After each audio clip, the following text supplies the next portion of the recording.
Er zou een strafrechtelijk onderzoek in de verdachte, naar aanleiding van een bericht dat daar in oktober op Facebook stier.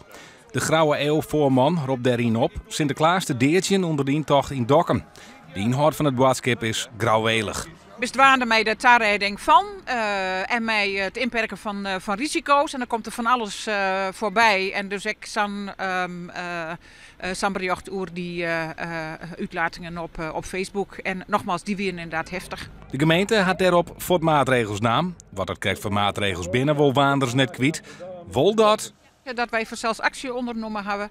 En dat de zijn hebben, deze persoon moet net in Dokkum wezen. En er is voor zorgen dat het net Bart is. Deze persoon wie net in Dokkum. Dat het nijs hoe de verdachte die de oproep die in no pas naar boeten komt omdat de gemeente en de politie de verkeersen hebben het onder de pet te houden. Ik ga net bepraten wat er al jaar in de Trijenhoek voorbij komt. Er is geen enkele aanleiding om dat met de hele boetenwacht te dealen.